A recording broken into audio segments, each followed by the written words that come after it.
From Pacifica, this is Democracy Now! I don't know if climate change is all man's fault, but the majority is. For the most part, it is man who continuously slaps down nature. We have, in a sense, lorded it over nature, over Sister Earth, over Mother Earth.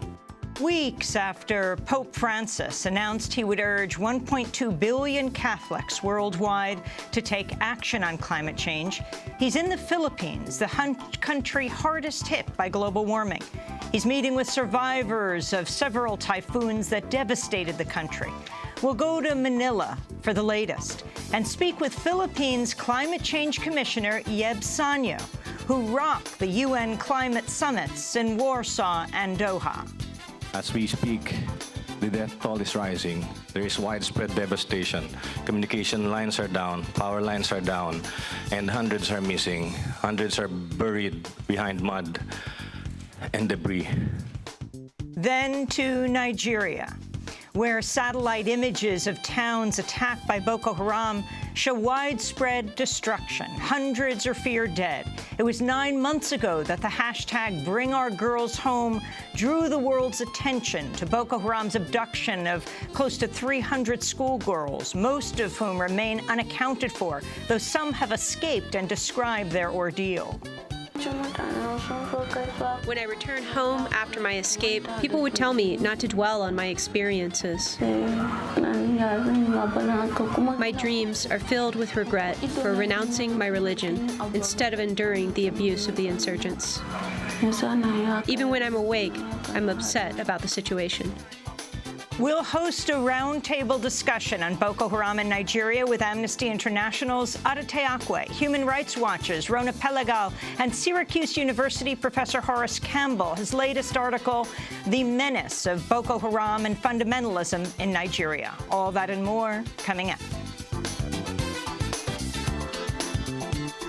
Welcome to Democracy Now!, democracynow.org, The War and Peace Report. I'm Amy Goodman. Police in France, Belgium, and Germany have made over a dozen arrests over the past 24 hours in a series of raids targeting suspected Islamic militants.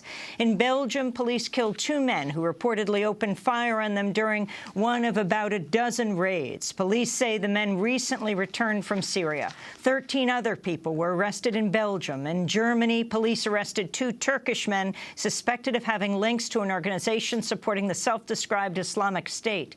And in France, police arrested 12 people suspected of aiding Amadi Coulibaly, the kosher supermarket attacker. Meanwhile, the French government has announced it'll award French citizenship to a Muslim man from Mali who's been credited with saving the lives of several customers during last week's hostage situation at the kosher supermarket in Paris.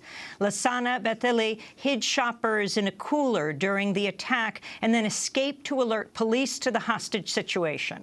When I ran downstairs, I went to the freezers. Several people came with me. I switched off the light. I switched off the freezers. The people who were with me, one with a 2-year-old baby, in the room, I pushed the 2 women behind the door and told them, "You stay here and stay calm. I will get out." Lassana Betheli will also be given France's highest honor, the Legion of Honor. In Dresden, Germany, police are investigating the death of the 20-year-old asylum seeker from Eritrea. The man was found on Tuesday morning with multiple stab wounds. Dresden has been at the center of recent protests against Islam and immigration. In its first lethal injection since a botched one last spring, here in the United States, in the state of Oklahoma, it executed Charles Warner on Thursday. It took him 18 minutes to die, about twice as long as the average. His final words were, quote, "My body is on fire." Lawyers for Warner criticized the state for using midazolam, a drug that's not approved for general anesthesia. Warner was originally scheduled to die last April, but his execution was postponed after the botched killing of Clayton Lockett, who died of a heart attack 43 minutes after the execution began the same night Warner was to be executed. During the trial of former CIA officer Jeffrey Sterling, the former National Security Advisor Condoleezza Rice revealed Thursday she personally pushed the New York Times to kill a news article about a secret operation to disrupt Iran's nuclear program. Sterling's charged with revealing classified information to New York Times reporter James Risen. Rice told the court the White House relies on two main ways to block publication of news articles.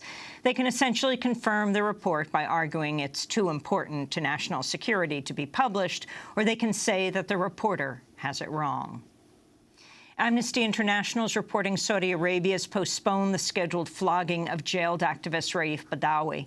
Badawi was arrested in 2012 after setting up a website for political and social debate. He was sentenced to 1,000 lashes, 20 batches of 50 lashings each after Friday prayers. Today's lashings were reportedly postponed for medical reasons after he was lashed last Friday.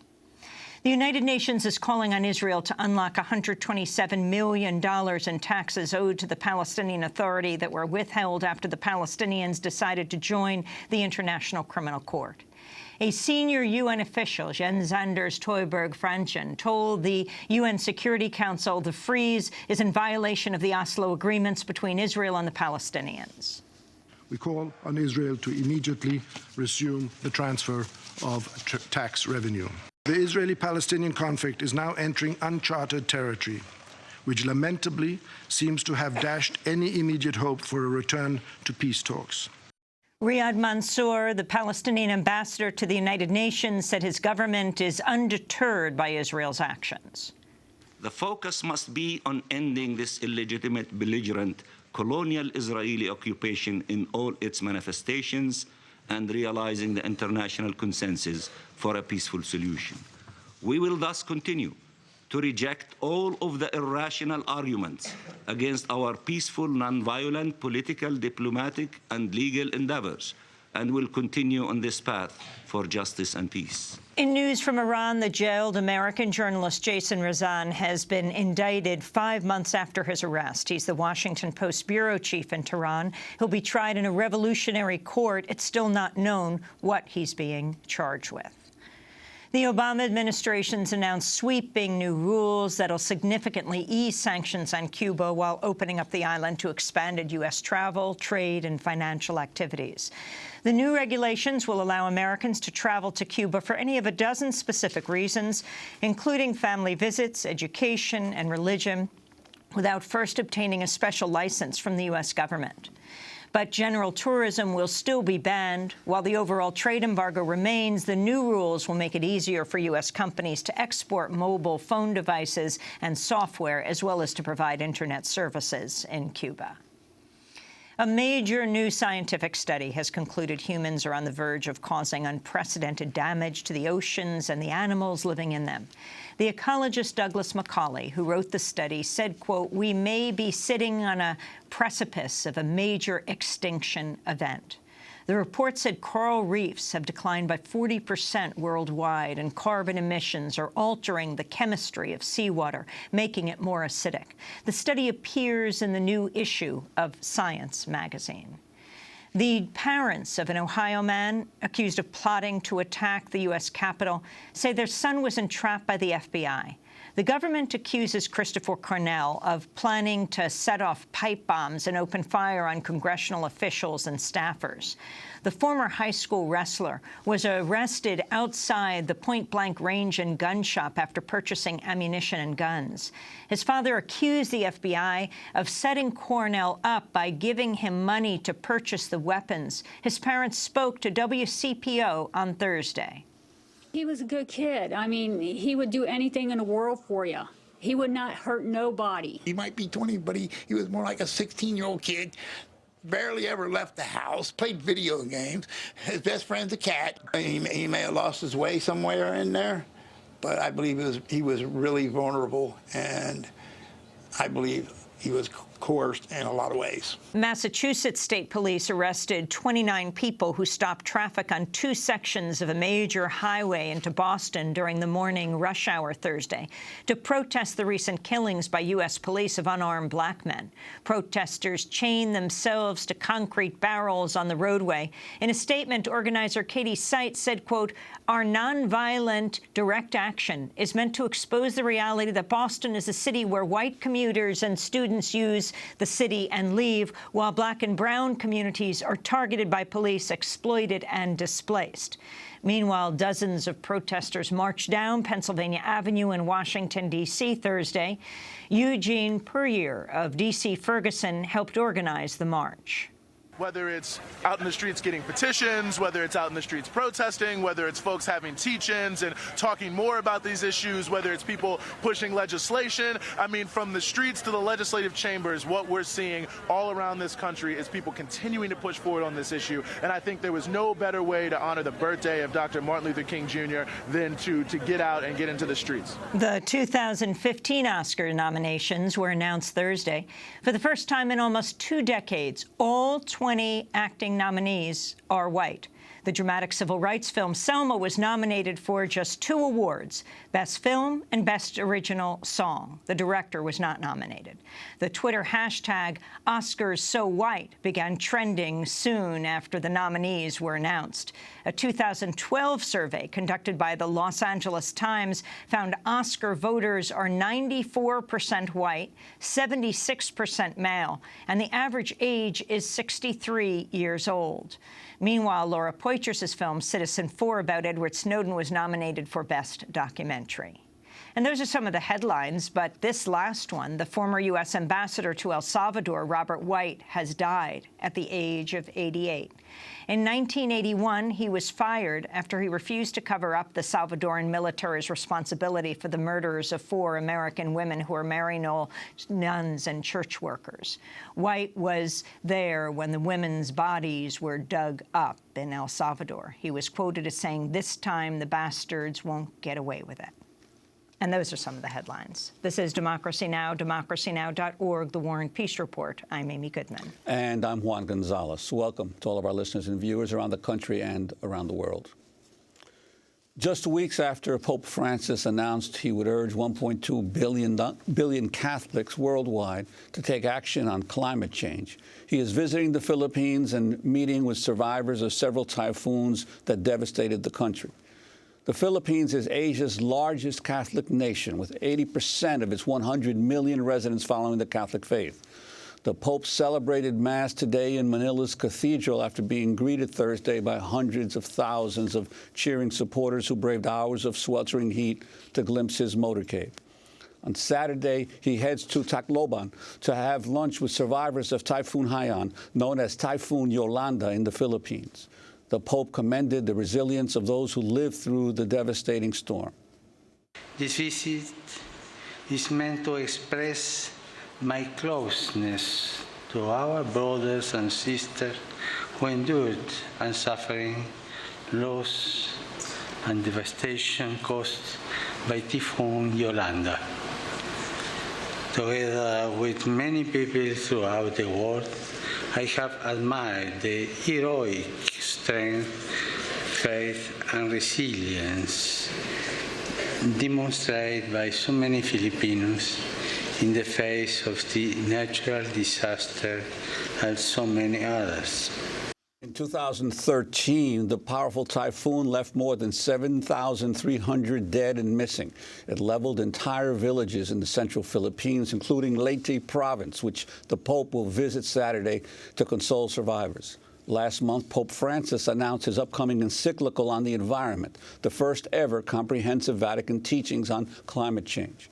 Speaking to reporters on his flight from Sri Lanka to Manila, he said he believes human beings are primarily responsible for climate change. I don't know if climate change is all man's fault, but the majority is.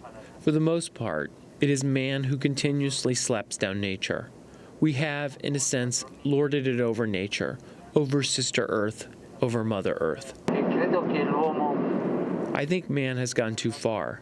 Thank God today there are voices that are speaking about this.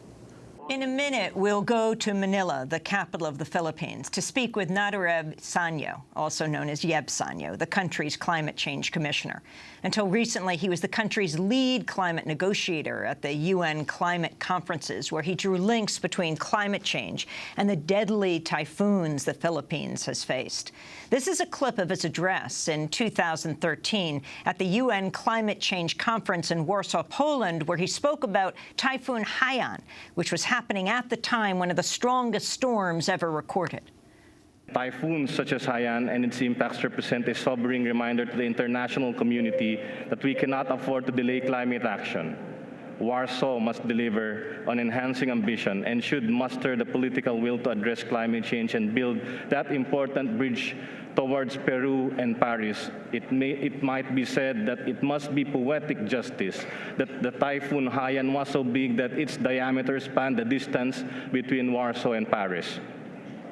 Mr. President, in Doha, we asked, if not us, then who?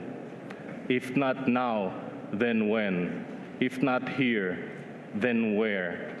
But here, in Warsaw, we may very well ask these same forthright questions. What my country is going through as a result of this extreme climate event is madness. The climate crisis is madness. Mr. President, we can stop this madness right here in Warsaw. Philippines Climate Change Commissioner Yeb Sanyo speaking in 2013 at the UN Climate Summit in Warsaw. He joins us now from Manila in the Philippines, currently leading a group of eco-volunteer bikers for the Papal Convoy. They're monitoring the papal route's cleanliness and ensuring the implementation of the Church's zero-waste policy. Yeb Sanyo, welcome back to Democracy Now! Can you talk about the significance of the Pope issuing soon the first encyclical ever on climate change and visiting the Philippines, the country hardest hit by global warming in the world? Hello, Amy. Hello, Ron. Happy to be back on your program.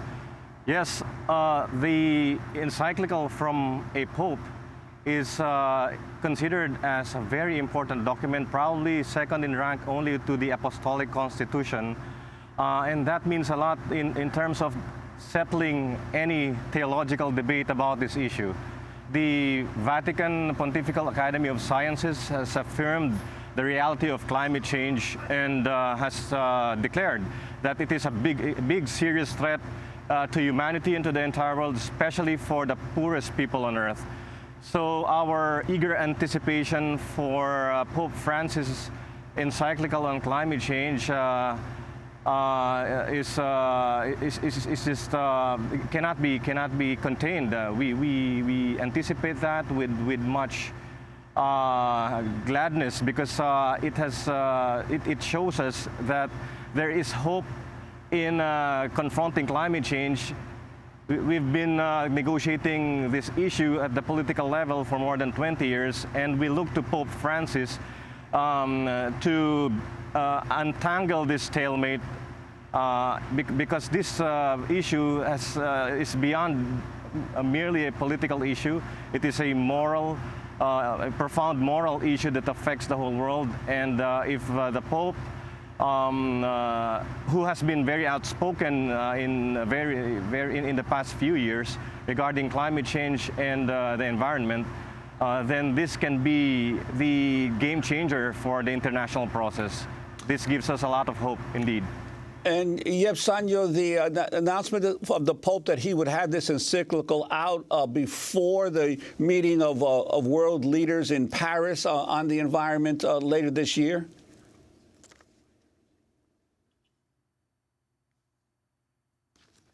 Sorry, I didn't get that. I said the announcement by the Pope that he would have his encyclical out before the gathering of world leaders in Paris later this year to deal with an accord on climate change. The significance of that. Yeah, yes, that means the Pope and the Church recognizes the importance of 2015 as again an important milestone for the whole world. We cannot afford to ignore that deadline again. This is merely a deadline we postponed in 2009 in Copenhagen, and so the world cannot afford another delay because any delay in action, any delay in confronting the climate change crisis is a form of injustice, especially to the world's poor. And then Pope Francis is a pope for the poor, and climate change affects the poor the most. It's a no-brainer. The Pope will do everything in his power and within his influence to convince everyone that climate change must be tackled head-on. Ahead of last year's UN Climate Summit in Lima, Peru, Pope Francis wrote a letter to organizers, noting that climate change will, quote, affect all of humanity, especially the poorest and future generations. What's more, he said, it represents a serious ethical and moral responsibility. That brings us to your absence from Lima, Peru. You rocked the summits in Doha and then in Warsaw, saying famously, if not now, when? If not us, who? At the time, each year, your country, the Philippines, devastated by these typhoons. What happened in Lima, Peru? Was the speculation accurate that the Philippines removed you not to be the chief negotiator because you had become so vocal and had been addressing the most powerful countries, the countries that emitted more carbon than any in the world, more fossil fuel emissions like the United States? Yeah, that was the speculation at that time. Today, it remains unclear for me why that happened, why I was not in Lima. But perhaps it is right that I may be overly vocal about the issues of climate justice and how we must hold accountable those who are hugely responsible for this man-made problem. Will you be in Paris for the summit there? Will you be representing your country? That remains to be seen, Amy, but I remain as a Commissioner for Climate Change. And I think I will be in Paris regardless of what capacity that would be, because I believe that Paris is such an important moment in our history, and we cannot let it pass without a successful outcome. And so it behooves me as a citizen of this world, as a Catholic at that, being exhorted by my own Pope to be there and fight for the future of humanity. Sonia, I'd like to ask you about this, the Vatican's zero waste policy and what you've done differently with this visit of the Pope that perhaps has not been done in previous visits in other countries. Well, basically, we were recruited by the church as a group of environmentalist bikers and coming from different organizations, including government, and we were just happy to humbly serve in that capacity. We're just keeping the streets clean, telling people to keep this visit trash-free, because the Pope is an advocate for the environment, and he has so many times reminded us about the care for creation and about the dangers of unbridled consumerism. And so we are merely executing these exhortations coming from the Pope, and it would be a shame if the visit of a Pope considered to be a defender of Mother Earth would see the whole world would see Manila and the places that he would visit be littered with trash. So at the very least, we should prevent that and educate people about the Pope's advocacy on the environment. As you speak to a global audience right now, Sanyo, what is your message, and particularly to people here in the United States? My message would be that climate change is a moral issue. It is an issue which demands all of us not to use merely our minds, but to use our hearts, because climate change affects real lives, real livelihoods. It affects the poorest people on Earth, and therefore it behooves us to confront it. It is a moral responsibility, and I agree with the Pope that it is a moral responsibility. It's not just about recognizing that it should be confronted, but that it is a moral responsibility to act on climate change. And I'd like to ask you also about Tacloban, where the Pope is visiting. It was hardest hit by Typhoon Haiyan. How was the population there recovering? It's a mixed set of outcomes so far. We know that many organizations, including the government, has done a lot to help people get back on their feet and pick up the pieces, but it is easier said than done. It is a complex undertaking, and we know that disasters is not just a factor, it's not just a function of hazards. It also involves a lot of underlying fundamental things that even the Pope points to, which is the economic system and that pervades the whole world, an economic system that increases disaster risk, increases climate risk, and destroys the environment. And that is something that we are merely scratching the surface on. We have to confront all of those realities in order for us to truly be able to build back better and earnestly get people back on their feet.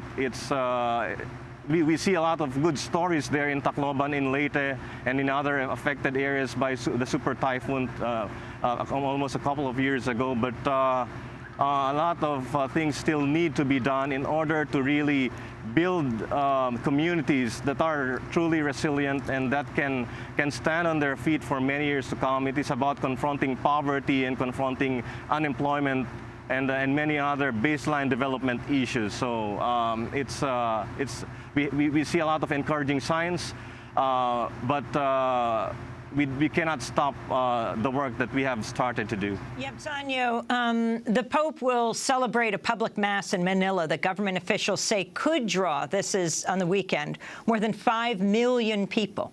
In 2013, during his first Christmas Mass as Pope, Francis called for peace and protection of the environment and preached outreach to atheists and called for protection of the environment from greed and rapacity. Lord of heaven and earth, look upon our planet, frequently exploited by human greed and rapacity. Help and protect all the victims of natural disasters, especially the beloved people of the Philippines, gravely affected by the recent typhoon. Yebsanyo, as we wrap up, the Pope makes connections between climate change and capitalism. If you could comment on that, and then the specific issue of loss and damage. It has become a kind of buzzword at UN summits, but what it actually means on the ground. Begin with the issue of climate change and capitalism. Yes, the Pope has been proven to be a leader who defends the poor, defends the marginalized, and does not hesitate and finds a lot of courage to put his finger on the reality that we confront as a planet. And he does not hesitate to point to capitalism, unbridled consumerism, and an economic system centered on the god of money. I'm using his exact words here. That relies on the plunder of nature to fulfill and satisfy the kind of consumption that is inherent in such an economic system. So I am encouraged to hear the leader of 1.2 billion Catholics say that, because it is in fact the case, and unless we come to terms with such realization, we cannot confront and solve climate change. As to the issue of loss and damage, this is of course related to the notion of historical responsibility and accountability. And we know that climate change, and I truly believe that climate change is a result of a global economic order that has destroyed the planet, that drives the gap between the rich and the poor wider, and that destroys the social moral fabric as well. When we talk about losses and damages, this is not a natural occurrence. This is something that we must hold certain people, certain governments accountable for, and even corporations. Yeb Sanyo, we want to thank you for being with us. Nadarav Yeb Sanyo is the Philippines Climate Change Commissioner, speaking to us from Manila, the capital of the Philippines, where on Sunday the Pope is expected, told to Mass that perhaps 5 million people will attend. The Philippines, the hardest hit country by global warming in the world. This is Democracy Now!, democracynow.org, The War and Peace Report. When we come back, we're going to Nigeria to talk about Boko Haram. But before that, more on the Pope. Stay with us.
Philippine madrigal singers Bitung Marikit. This is Democracy Now!, democracynow.org, The War and Peace Report. I'm Amy Goodman with Juan Gonzalez.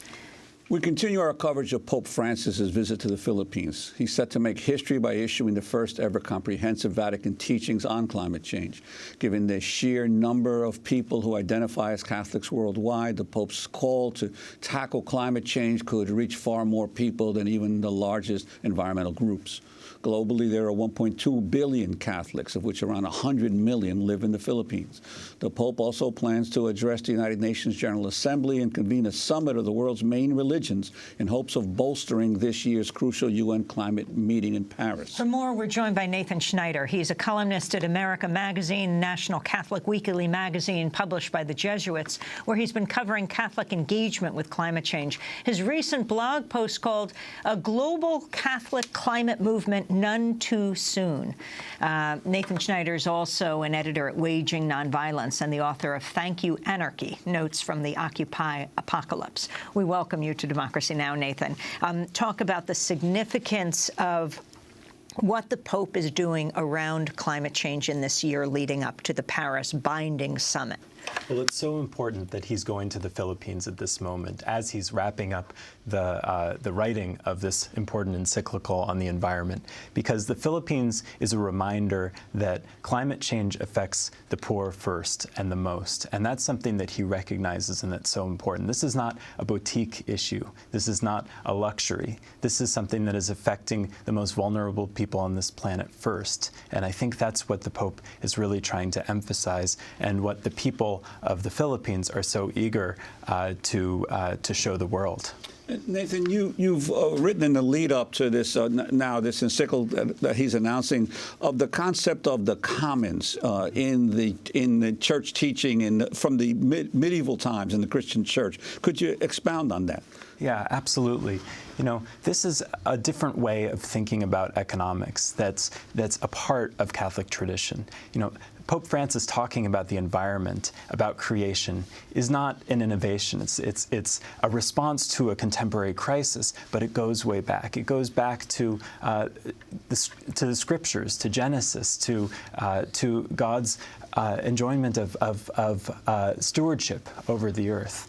And then in the Middle Ages, a concept was integrally part of Catholic legal tradition that all things are common, and that all things are the common inheritance of human beings, that property is kind of a subset of that, and that ultimately it's incumbent on all people to protect the planet and to ensure that it is protected for generations to come. The Pope recently had to defend himself against comments that he was communist. Can you explain what happened? I think that's really a red herring. The Pope is talking about something that, again, is a part of longstanding Catholic social teaching, which is the preferential option for the poor, that Catholic social reflection should begin with the needs and the voices of the poor.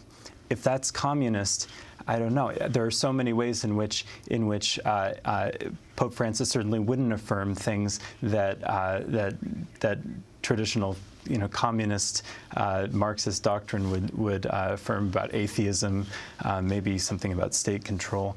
Another thing that's really important to recognize about Catholic social teaching is this concept of subsidiarity, that the economy should begin from the local level and build from the ground up. And that's why Pope Francis and other popes have talked about the importance of cooperatives. Again, this goes to the commons, a kind of economy that is built by the people for their needs, not for the sake of a market, for the sake of short-term profits. And the significance of his choosing an encyclical at this time, what the role of encyclicals within the Catholic Church? This is a very important statement, a statement that will be authoritative and that will guide the moral reflection of Catholics around the world. And it also sets a priority that's incredibly important. And the Pope has made a point also of issuing this statement before the Paris meeting in December. And so he's really intending it not just for Catholics, but for the world as a statement that this is not just a matter of scientific consensus. This is not merely a debate. This is a matter of moral urgency. Can you talk about Catholics' involvement in the divestment issue, the divestment from fossil fuel industry? Yeah, absolutely. On the one hand, some of our most prominent and vocal Catholics in this country in particular have been very silent on climate change, but that doesn't speak for all Catholics. For instance, the University of Dayton, a Catholic college, recently divested from fossil fuels, announced that they would divest their investments from fossil fuels. A growing number of Catholic orders and institutions are looking to do the same. And one thing that you see when you go around to Catholic convents and monasteries around the country is a growing concern for transforming their own lives, transforming the ways that they operate. You see them growing their own food, using organic methods. You see them practicing green burial for their dead. You see them leading fights against hydrofracking, against other forms of carbon extraction. And they're really setting a tone. And that goes way back again. These are traditions that are built on commitments to the land that they're on, and this goes back to the Middle Ages. They're built around a commitment to that stewardship that again goes all the way back to Genesis through the tradition up to today. Nathan Schneider, I want to thank you for being with us, columnist at America Magazine, National Catholic Weekly magazine, published by the Jesuits, where he's been covering Catholic engagement with climate change. We'll link to your blog, Global Catholic Climate Movement, None Too Soon. Nathan Schneider is also an editor at Waging Nonviolence and author of Thank You, Anarchy, Notes from the Occupy Apocalypse. This is Democracy Now! When we come back, Boko Haram in Nigeria. Stay with us.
Salad variation. Blaine Renninger and Stephen Brown here on Democracy Now!, democracynow.org, The War and Peace Report. I'm Amy Goodman with Juan Gonzalez.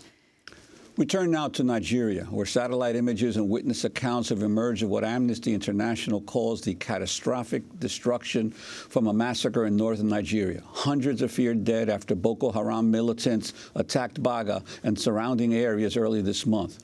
Before and after images taken of two adjacent towns show thousands of buildings damaged or destroyed. Amnesty says one town was completely wiped off the map. One witness who managed to flee told Amnesty, quote, "I don't know how many, but there were bodies everywhere we looked." The Nigerian military has claimed a toll as low as 150, but it could be as high as 2,000. On Thursday, President Obama and British Prime Minister David Cameron issued a joint statement referencing the Boko Haram slaughter, writing, quote, "Whether we're facing lone fanatics or terrorist organizations such as Al-Qaeda, Islamic State, or Boko Haram, we will not be cowed by extremists," they said. And speaking in Bulgaria, Secretary of State John Kerry responded to concerns the world's attention was focused on Paris. With respect to Boko Haram, let me make it crystal clear.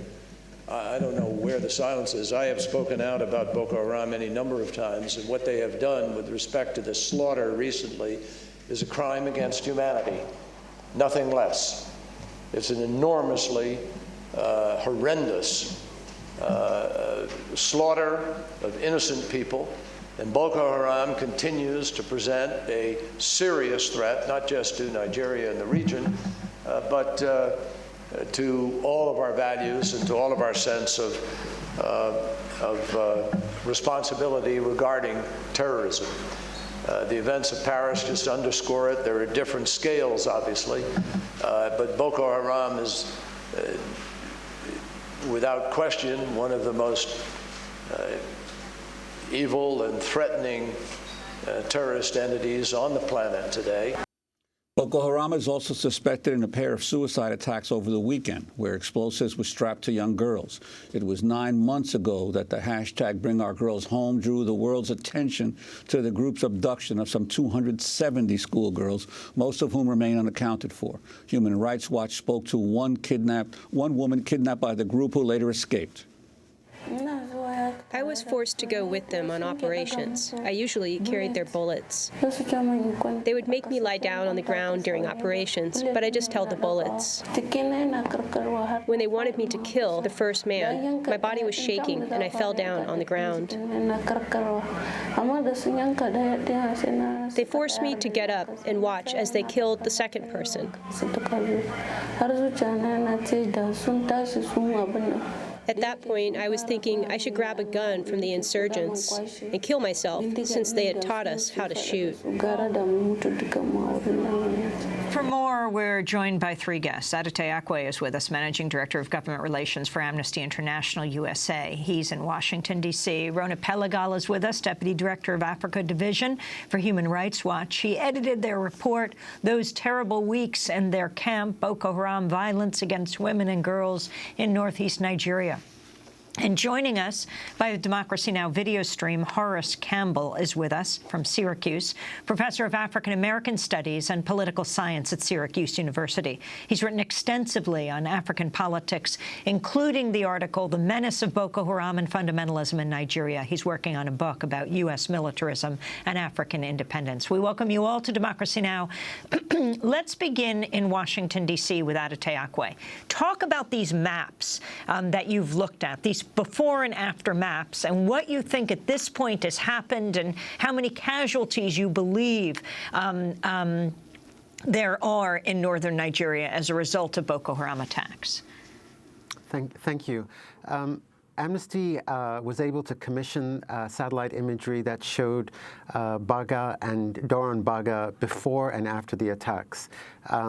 Clearly, you can't completely estimate the number of casualties until you actually have physical access, and that, of course, is too dangerous at this point. But the level of destruction to the structures in Doron Baga, for example, of at least 3,000 indicate that the number of casualties is probably closer to the 2,000 mark, and certainly in the several hundreds, which is a far cry from what the Nigerian government is claiming, which is 150, as you mentioned earlier.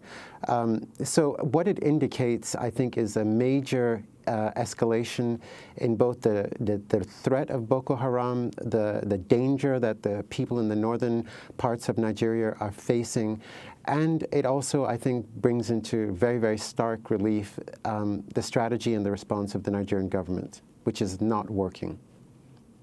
Well, what about that response of the government? Your sense from Amnesty of what the government and its military is doing to be able to provide some kind of protection to its to the people in the north? Well, the government's statement of 150 casualties follows a pattern of underrepresentation of the threat and of the casualties going back for several years. One can speculate as to the reasons for that, but the bottom line is that people are being killed, people are being displaced. Roughly 500,000, maybe upwards, closer to 1 million have been internally displaced. Institutions like schools, government buildings, obviously military barracks, and other institutions have been destroyed.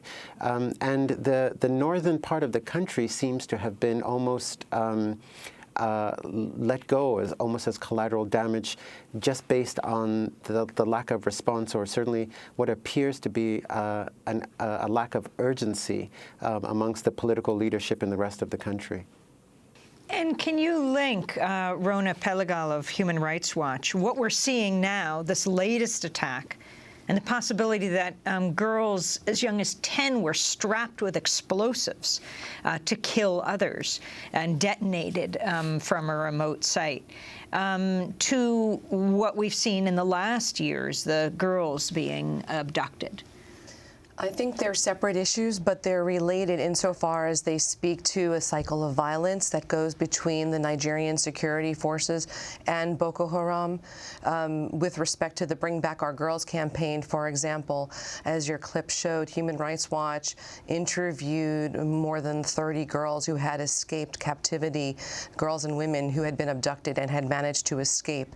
And we found a range of abuses against them while they were in captivity. Some, as the girl that you showed mentioned, were forced to convert, were forced to marry, were sexually abused and raped, were forced to engage in labor and serve in military activities.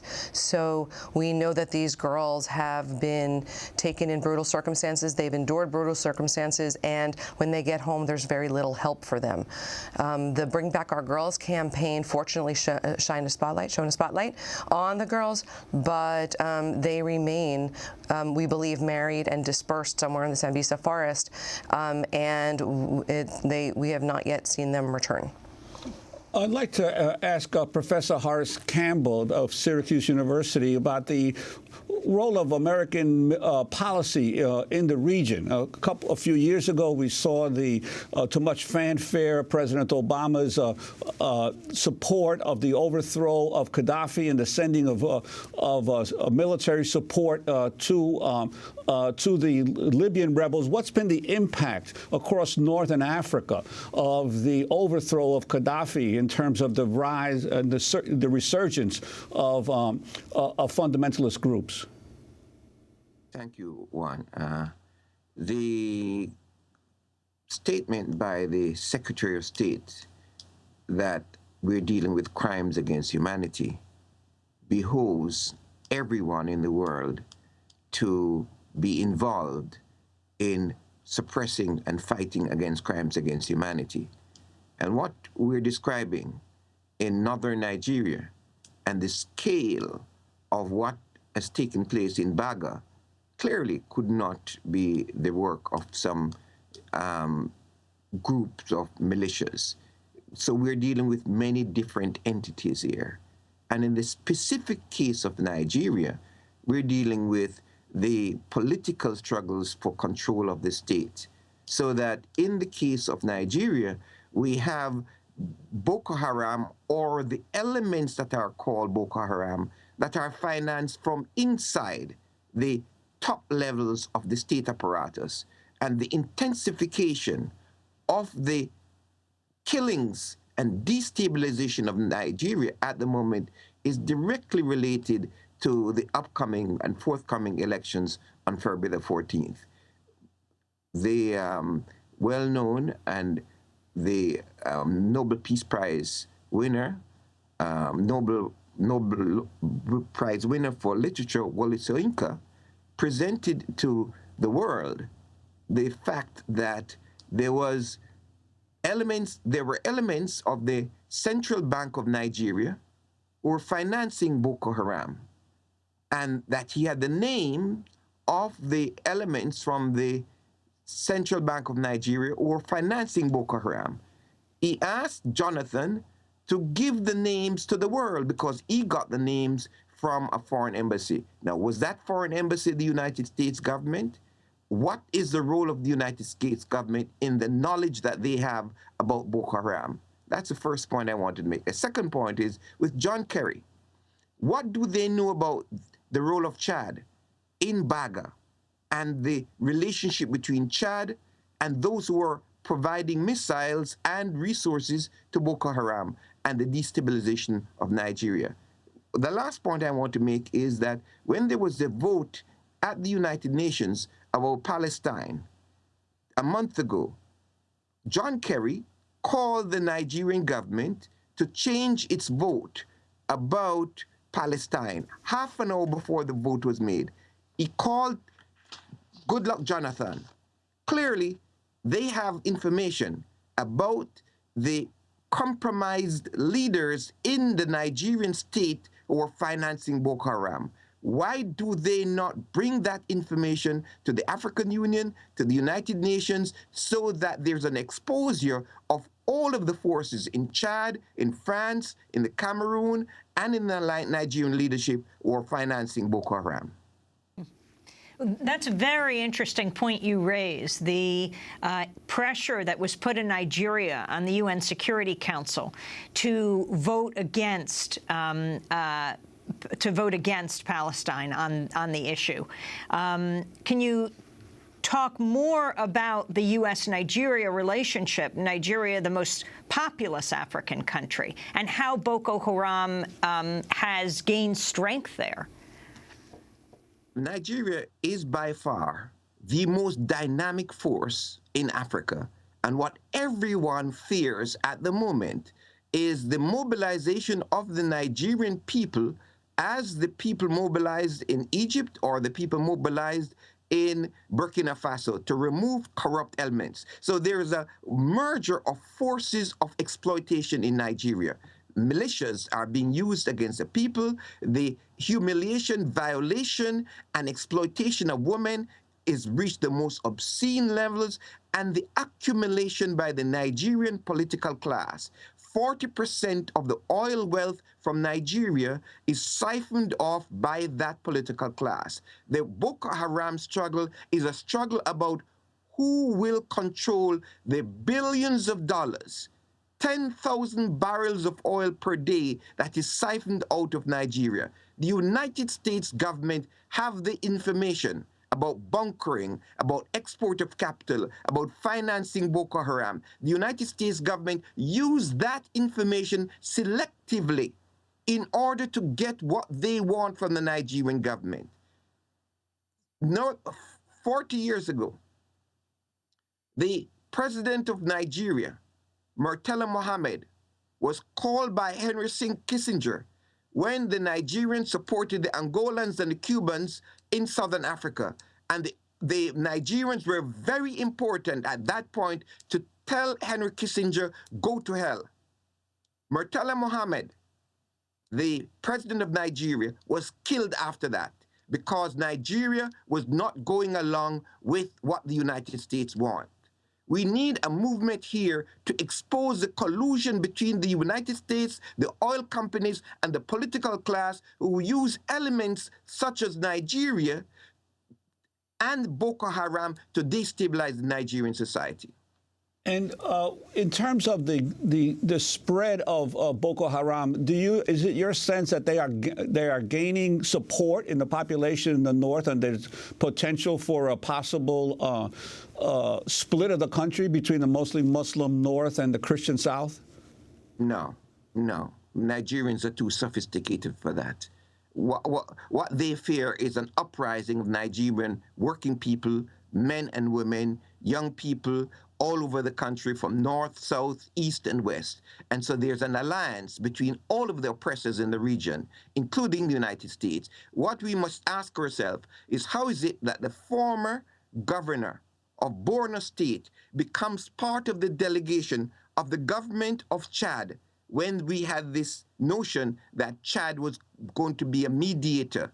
And the government of Nigeria spent millions of dollars to organize bringing back the girls, only to find out that elements from within the Chadian government were supplying weapons and missiles to Boko Haram from Sudan. So there is a wide web that we need to penetrate and investigate, that we're not dealing simply with some armed, wild-eyed young people. There's a conspiracy against the Nigerian people so that Nigeria is not stable, peaceful, so that the people can have a good quality of life. Anate Akwe, do you share Professor Campbell's analysis, and how does this play out in what we are seeing today?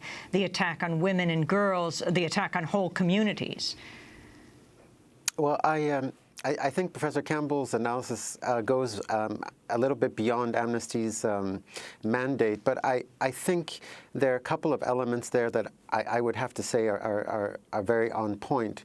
One, I think the threat of regional instability is clear. Cameroon, Chad, Niger, all of those are countries that are now looking at perhaps not a direct challenge to the whole authority of the state, but certainly the erosion of further erosion of state control, and those are all fragile states.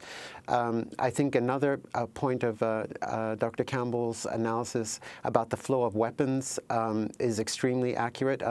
In addition to the supplies that, or the weapons that have come down after the fall of Muammar Gaddafi in Libya, there are also criminal networks that are facilitating the transfer of weapons. There's clearly credible reports about collusion and support for Boko Haram within the Nigerian military. And I think the most important point is that there definitely needs to be a much larger groundswell of pressure on the Nigerian authorities as well as the international community to come up with an effective response to Boko Haram and what they're doing to the Nigerian people in the northern part of the country. And Rona Pelago, we just have about a minute left. The issue of the kidnapped girls, despite all this international attention, no success in locating them. Does your organization have any sense of what is happening there, and does anyone know where they are? We actually don't know specifically where they are. Even satellite imagery wouldn't show that. And obviously a rescue of the girls is very complicated from a number of points of view, but primarily because one such military response, for example, could endanger the girls themselves. We know that they're with insurgents who are heavily armed. And so it is a very difficult situation, but I think it's one that does call for more regional and international cooperation. We want to thank you all for being with us. Rona Pelago of Human Rights Watch, Anate Akwe of Amnesty International, and Professor Horace Campbell of Syracuse University. We'll link to all your reports at democracynow.org. Tune in to our Martin Luther King special on Monday. You don't want to miss it. I'm Amy Goodman with Juan Gonzalez. Our website is democracynow.org.